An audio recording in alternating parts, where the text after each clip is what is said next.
ಬೆಂಗಳೂರಿನಿಂದ ಸುಮಾರು 90 ಕಿಲೋಮೀಟರ್ ದೂರದಲ್ಲಿರುವಂತಹ ರಂಗಪಟ್ಟಣ ಅನ್ನುವ ಈ ಹಳ್ಳಿ ಪ್ರಸಿದ್ಧ ರಂಗನಾಥ ಸ್ವಾಮಿ ದೇವಾಲಯಕ್ಕೆ ಹೆಸರುವಾಸಿ. ಆದರೆ ಈ ಹಳ್ಳಿಯಲ್ಲಿ ಈಗ ಒಂದು ಸಮಸ್ಯೆ ಉದ್ಭವ ಆಗಿದೆ. ಕಳೆದ 2 ದಿನಗಳಿಂದ ಈ ಹಳ್ಳಿಗೆ ಕರೆಂಟ್ ಸಪ್ಲೈ ಇಲ್ಲದೆ ಹೊರ ಜಗತ್ತಿನ ಸಂಪೂರ್ಣ ಸಂಪರ್ಕ ಕಡಿತವಾಗಿದೆ. ಈ ಸಮಸ್ಯೆಯನ್ನು ಬಗೆಹರಿಸೋದಕ್ಕೆ ಶಿವು ಮತ್ತು ಸಾಗರ ಎಂಬ ಲೈನ್ಮನ್ಗಳು ಈ ಹಳ್ಳಿಗೆ ಪ್ರಯಾಣ ಬೆಳೆಸಿದ್ದಾರೆ. ಈ ಪ್ರಯಾಣದಲ್ಲಿ ಒಂದು ರೋಚಕ ತಿರುವು ಕಾದಿದೆ. ಆ ಘಟನೆ ಏನು ಅಂತ ಮುಂದೆ ನೋಡೋಣ ಬನ್ನಿ. ಏನಣ್ಣ ಇಂಥ ಕತ್ಲಲ್ಲಿ ಈ ರೋಡಲ್ಲಿ ಕರ್ಕೊಂಡ್ಬರ್ತಾ ಇದೆಯಾ? ಮೊದಲೇ ಏರಿಯಾದಲ್ಲಿ ಕರಡಿ ಚಿಟ್ಟೆ ಕಾಟ ಜಾಸ್ತಿ, ಹೆಚ್ಚು ಕಮ್ಮಿ ಆದ್ರೆ ಏನು ಗತಿ? ಏನೋ ನೀನು ಕರೆಂಟ್ ಜೊತೆಲ್ಲ ಆಟ ಆಡ್ತೀಯಾ, ಈ ಕರಡಿ ಚಿರತೆಗೆಲ್ಲ ಎದುರ್ತೀಯಾ? ಲೈನ್ ಮ್ಯಾನು ಕಣ ನೀನು, ಲೈನ್ ಮ್ಯಾನು. ಆಹಾ ಅಲ್ಲಣ್ಣ, ನನ್ನ ಲೈನ್ ಮ್ಯಾನ್ ಅಂತ ನನಗೂ ನಿಮ್ಗೆ ಗೊತ್ತು. ಕರಡಿ ಚಿಟ್ಟೆ ಗೊತ್ತಾಗುತ್ತಾ? ಕರಡಿ ಚಿಟ್ಟೆ ಬಂದ ಪರವಾಗಿಲ್ಲ, ಒಂದು ವೇಳೆ ದೆವ್ವ ಬಂದರೆ ಏನು ಮಾಡೋದು? ಹೌದು ಕಣ, ಈ ದೆವ್ವ ಭೂತ ಆತ್ಮ ಭಾನುಮತಿ ಎಲ್ಲ ನಂಬ್ತೀಯಾ? ಅಲ್ಲಣ್ಣ, ಈ ಟೈಮಲ್ಲಿ ಇವೆಲ್ಲ ಬೇಕಾ ನಮಗೆ? ಸುಮ್ಮನೆ ನಡೆಯೋಣ.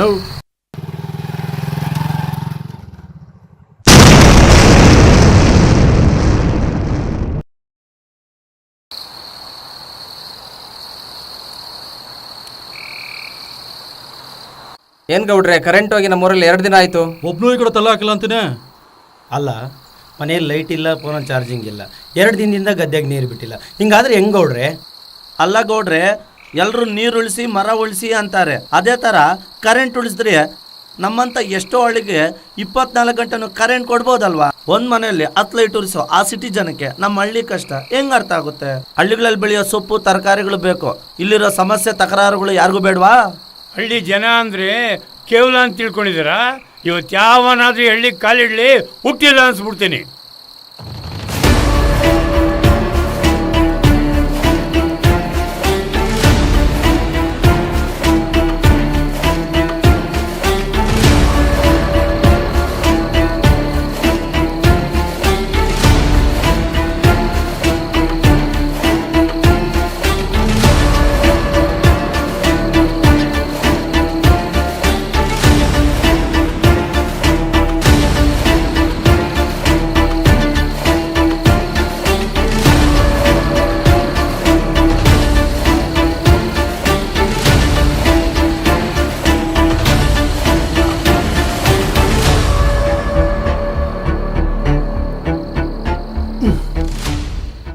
ಈಗ ಬರ್ತಾಯಿದ್ರು ನೋಡಿ ಗೌಡ್ರೆ, ಕುಡ್ಕೊಂಡು ನನ್ನ ಮಕ್ಕಳು. ಕ್ಷಮಿಸಿ ಗೌಡ್ರೆ, ಗುಡ್ಡು ಕ್ರಾಸ್ ಹತ್ರ ಟ್ರಾನ್ಸ್ಫಾರ್ಮ್ ಕೆಟ್ಟೋಗಿತ್ತು, ಅದಕ್ಕೆ ಸ್ವಲ್ಪ ಲೇಟ್ ಆಯಿತು. ಗೌಡ್ರೆ ಕರೆಂಟ್ ಬಂತಾ? ಏನೋ ಸ್ವಲ್ಪ ಲೇಟ್ ಆಯ್ತಾ? ನಮ್ಮ ಹಳ್ಳಿಯಲ್ಲಿ ಕರೆಂಟ್ ಹೋಗಿ 7 ದಿನ ಆಯಿತು.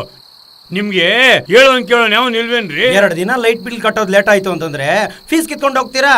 2 ದಿನದಿಂದ ನಮ್ಮೂರಲ್ಲಿ ಕರೆಂಟ್ ಇಲ್ಲ, ನಾವೇನ್ ಮಾಡ್ಬೇಕು? ನೋಡಿ ಗೌಡ್ರೆ, ಒಬ್ಬನ ಕುಡಿದು ಬಿದ್ದೋಗಿದ್ದಾನೆ, ಇನ್ನೊಬ್ಬನ ನೋಡಿದ್ರೆ ಕುಡಿದು ಎದ್ದು ಬಂದಾಗಿದ್ದಾನೆ. ಇಂಥವ್ರು 4 ಬಿಟ್ರೇನೆ ಬುದ್ಧಿ ಬರೋದು. ಏಯ್, ಏನ್ರು ಹಂಗೆ ನೋಡ್ತಾ ಇದ್ದೀರಾ? ಎಲ್ಲರೂ ಸೇರಿ 4 ಆಗ್ರೋ.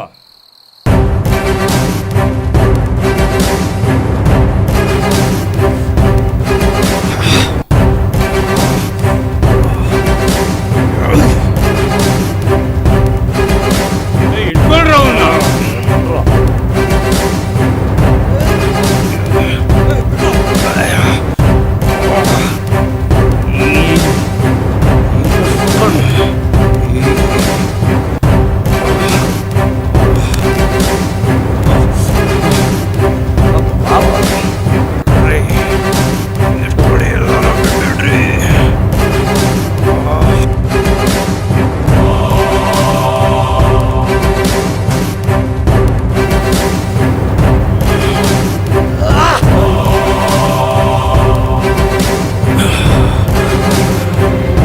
ಮೇಲೆ ಒಂದು ಏಟ್ ಬಿದ್ರು ಎಲ್ಲರೂ ಜೈಲಲ್ಲಿ ಕೊಳಿಬೇಕಾಗತ್ತೆ. ಡ್ಯೂಟಿ ಮೇಲಿರೋ ಸರ್ಕಾರಿ ಕೆಲಸಗಾರ ಮೇಲೆ ದಾಳಿ ಮಾಡಿದ್ರೆ ಸೆಕ್ಷನ್ 332 ಪ್ರಕಾರ ಎಲ್ಲರೂ ಜೈಲಲ್ಲಿ ಕೊಳಿಬೇಕಾಗತ್ತೆ. ನಿಮ್ಮ ಮನೆ ಹಾಳು ಅನ್ಕೊಂಡಿದ್ದೀರಾ? ಒಬ್ಬೊಬ್ನು ಬಾಯ್ಗೆ ಬಂದಂಗೆ ಮಾತಾಡ್ತಾ ಇದ್ದೀರಾ? ನಾವೇನು ಲಂಚ ತಗೊಂಡು ಕೆಲಸ ಮಾಡ್ತಾ ಇಲ್ಲ, ಪ್ರಾಣನ ಪಣಕ್ಕಿಟ್ಟು ನಿಯತ್ತಾಗಿ ಕೆಲಸ ಮಾಡ್ತಾ ಇದ್ದೀವಿ. ಹುಷಾರ್! ಒಬ್ಬ ಲಾಯರ್ 8 ಅವರ್ ಕೆಲಸ ಮಾಡ್ತಾನೆ, ಒಬ್ಬ ಟೀಚರು 8 ಅವರ್ ಕೆಲಸ ಮಾಡ್ತಾನೆ. ಆದರೆ ನಾವು ನಿಮಗೋಸ್ಕರ 24 ಗಂಟೆನೂ ಕೆಲಸ ಮಾಡ್ತೀವಿ. ಆದರೆ ನೀವು ಯಾವತ್ತೂ ನಮಗೆ ಗುರ್ಸಿಲ್ಲ. ನಮ್ಮ ದೇಶದಲ್ಲಿ ಜನರಿಗಾಗಿ ಪ್ರಾಣ ಕೊಡೋ ಇಬ್ಬರು ಅಂದರೆ ಒಬ್ಬ ದೇಶದ ಗಡಿ ಕಾಯೋ ಸೋಲ್ಜರ್, ಇನ್ನೊಬ್ಬ ಕಂಬಾತಿ ಕೆಲಸ ಮಾಡೋ ಲೈನ್ಮನ್. ಒಬ್ಬ ನಿಮಗೆ ಉಸಿರು ಕೊಡೋದಕ್ಕೆ ಸಾಯ್ತಾ ಇದ್ರೆ ಇನ್ನೊಬ್ಬ ನಿಮಗೆ ಬೆಳಕು ಕೊಡೋದಕ್ಕೆ ಸಾಯ್ತಾ ಇದ್ದಾನೆ. ಏನು ಸರ್, ಆಗಲೇ ಏನು ಹೇಳಿದ್ರಲ್ಲ, ಅವ್ನು ನೋಡಿದ್ರೆ ಕುಡ್ದಿರೋ ಒಂಥರ ಕಾಣಿಸ್ತಾ ಇದ್ದಾನೆ ಸರ್. ಸತ್ತೋದ ಸಾರ್, ನಿಮ್ಗೋಸ್ಕರ ಸತ್ತೋದ ಸಾರ್. ಎಣ ಸರ್, ಅದು ಎಣ. 3 ವರ್ಷಗಳ ಹಿಂದೆ ಪ್ರೀತಿಸಿ ಮದುವೆಯಾದ ಶಾಂತಿ ಮತ್ತು ಶಿವಿಗೆ ಹಿಂದೆ ಮುಂದೆ ಯಾರೂ ಇರಲಿಲ್ಲ. 3 ವರ್ಷಗಳ ನಂತರ ಶಾಂತಿ ಗರ್ಭಿಣಿಯಾದ್ಲು. ಹೊಸ ಜೀವನ ಜೊತೆ ಮಗುವಿನ ನಿರೀಕ್ಷೆಯಲ್ಲಿದ್ದಿಬ್ಬರಿಗೂ ಆ ದೇವರು ಕೊನೆಗೂ ಮೋಸ ಮಾಡ್ಬಿಟ್ಟ. ರೀ, ನಂಗೆ ಯಾಕೋ ತುಂಬಾ ಭಯ ಆಗ್ತಿದೆ. ಇವತ್ತು ನಾಳೆನೋ ನಂಗೆ ಡೆಲಿವರಿ ಆಗ್ಬೋದು. ನನ್ನ ಬಿಟ್ಟು ಎಲ್ಲೂ ಹೋಗ್ಬೇಡ್ರಿ. ಭಯ ಯಾಕೆ ಶಾಂತಿ? ನಾನಿರುವಾಗ ನಿನಗೆ ಯಾಕೆ ಭಯ? ಈ ಉಸಿರಿರುವವರೆಗೂ ನೀನು ಬಿಟ್ಟು ನಾನು ಎಲ್ಲೂ ಹೋಗಲ್ಲ. ಅಲ್ಲ ರೀ, ಇವತ್ ಬೆಳಿಗ್ಗೆ ಪೇಪರ್ನಲ್ಲಿ ಓದ್ದೆ, ಒಬ್ಬ ಲೈನ್ ಮ್ಯಾನು ಕಂಬದ ಮೇಲಿಂದ ಬಿದ್ದು ಸತ್ತೋಗಿದ್ದಾನೆ ಅಂತ. ಆ ಹಾಳಾದ ಲೈನ್ ಮ್ಯಾನ್ ಜಾಬ್ ಬಿಟ್ಟು ಯಾವ್ದಾದ್ರು ಪ್ರೈವೇಟ್ ಕೆಲಸ ನೋಡ್ಕೋಬಾರ್ದಾ? ನೋಡಿ ಶಾಂತಿ, ಎಲ್ಲ ಕೆಲಸದಲ್ಲೂ ಕಷ್ಟ ನಷ್ಟ ಎರಡೂ ಇರುತ್ತೆ. ಆದರೆ ಈ ಲೈನ್ಮ್ಯಾನ್ ಕೆಲಸದಲ್ಲಿ ಸಂಬಳ ಜೊತೆ ಸಂತೃಪ್ತಿ ಕೂಡ ಇರುತ್ತೆ. ನಮ್ಮಿಂದ 4 ಮನೆಗೆ ಬೆಳಕು ಬರುತ್ತೆ ಅಂದರೆ ಅದೆಷ್ಟು ಖುಷಿಯಾಗುತ್ತೆ ಗೊತ್ತಾ? ಅದು ಅನುಭವಿಸೋರಿಗೆ ಮಾತ್ರ ಗೊತ್ತಾಗುತ್ತೆ. ಅಲ್ಲ ಸರ್? ಹಾಂ, ಸರಿ sir. Okay sir, okay sir. Shanti, ಗುಡ್ಡ ಕಾಸು ಹತ್ರ ಟ್ರಾನ್ಸ್ಫಾರ್ಮರ್ ಕೆಟ್ಟೋಗಿದಂತೆ. ನಾನು ಅರ್ಜೆಂಟಾಗಿ ಹೋಗ್ಬೇಕು, ನೀನು ಹುಷಾರು. ರೀ, ನಿಮ್ಗೋಸ್ಕರ ಮನೇಲಿ ಒಬ್ಳೇ ಕಾಯ್ತಾ ಇರ್ತೀನಿ, ಬೇಗ ಬನ್ನಿ.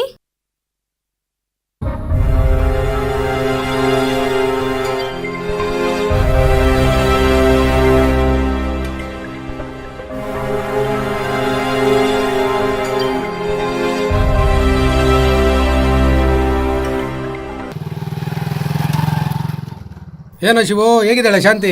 ಡೆಲಿವರಿ ಡೇಟ್ ಯಾವಾಗ ಕೊಟ್ಟಿದ್ದಾರಾ? ನಾಳೆನೋ ನಾಳಿದ್ದಣ. ಅವಳು ಬಿಟ್ಟು ಬರೋಕ್ಕೆ ಮನಸ್ಸೇ ಇರಲಿಲ್ಲ. ಅವಳಿಗೂ ಹಿಂದೆ ಮುಂದೆ ಯಾರೂ ಇಲ್ಲ, ನನಗೂ ಹಿಂದೆ ಮುಂದೆ ಯಾರೂ ಇಲ್ಲ. 3 ವರ್ಷ ಆದಮೇಲೆ ಆಗ್ತಿರೋ ಮಗು ಅಣ್ಣ. ಅವಳ ಜೊತೆಲಿ ಇರಬೇಕಾಯ್ತು. ಆದರೆ ಏನು ಮಾಡೋದು, ಡ್ಯೂಟಿ ಇಂಪಾರ್ಟೆಂಟ್ ಅಲ್ವಾ? ಏನಾಗಲ್ಲ ಬಿಡೋ.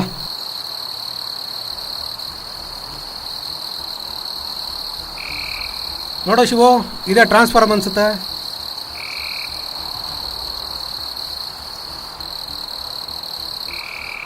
ನೀನಿರೋಣ, ನಾನು ಹತ್ತೀನಿ.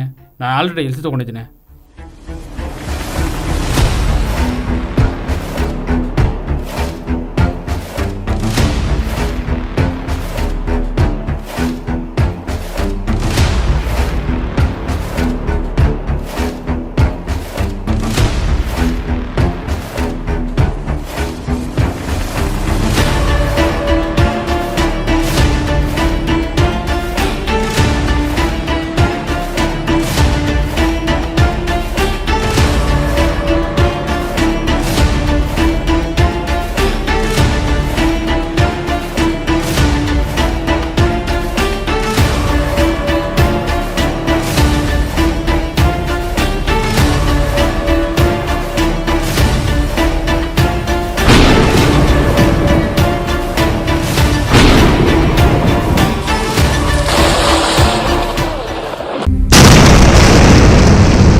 ಶಿವು ಎದ್ದೇಳು. ಏನಾಯ್ತು ಶಿವು? ಶಿವು ಶಿವು ಎದ್ದೇಳು. ಶಿವು, ಏ ಶಿವು.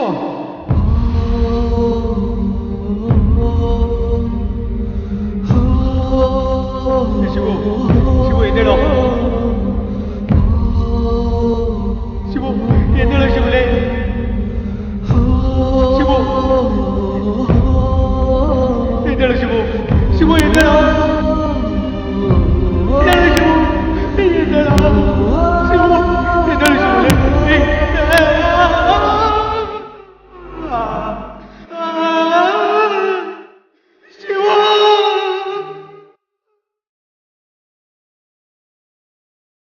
ಈಗ ಹೇಳಿ ಸರ್, ಅವ ನೋಡಿದ್ರೆ ಕುಡ್ದಿರೋರ ಥರ ಇದ್ದಾನಾ? ಸರ್, ನೀವು ಕರೆಂಟ್ ಬಿಲ್ ಕಟ್ಟರೆಷ್ಟು ಬಿಟ್ಟರೆಷ್ಟು ನಮ್ಮ ಕರ್ತವ್ಯ ನಾವು ಮಾಡ್ತೀವಿ. ಆದರೆ ಎಷ್ಟೋ ಕಡೆ ನಮ್ಮ ಮೇಲೆ ಜನ ದಾಳಿ ಮಾಡ್ತಾನೇ ಇದ್ದಾರೆ. ಅದು ನಮ್ಮ ಹೊಟ್ಟೆ ಪಡು ಸರ್. ನಮ್ಗೆ ಯಾರ ಮೇಲೂ ದ್ವೇಷ ಇಲ್ಲ, ದಯವಿಟ್ಟು ಅರ್ಥ ಮಾಡ್ಕೊಳ್ಳಿ ಸರ್. ಜಸ್ಟ್ ಇಮ್ಯಾಜಿನ್, ವಿದ್ಯುತ್ ಶಾಖೆಯವರು 1 ವಾರ ಕೆಲಸ ಮಾಡಲಿಲ್ಲ ಅಂದರೆ ಯಾವ ಸಾಫ್ಟ್ವೇರ್ ಕಂಪ್ನಿಗಳು ಕೆಲಸ ಮಾಡಲ್ಲ, ಯಾವ ಫ್ಯಾಕ್ಟ್ರಿಗಳು ಕೆಲಸ ಮಾಡಲ್ಲ, ಯಾವ ನ್ಯೂಸ್ ಚಾನಲ್ಗಳು ಪ್ರಸಾರ ಮಾಡಲ್ಲ, ಎಲ್ಲ ಬಂದ್ ಬಂದ್ ಬಂದ್.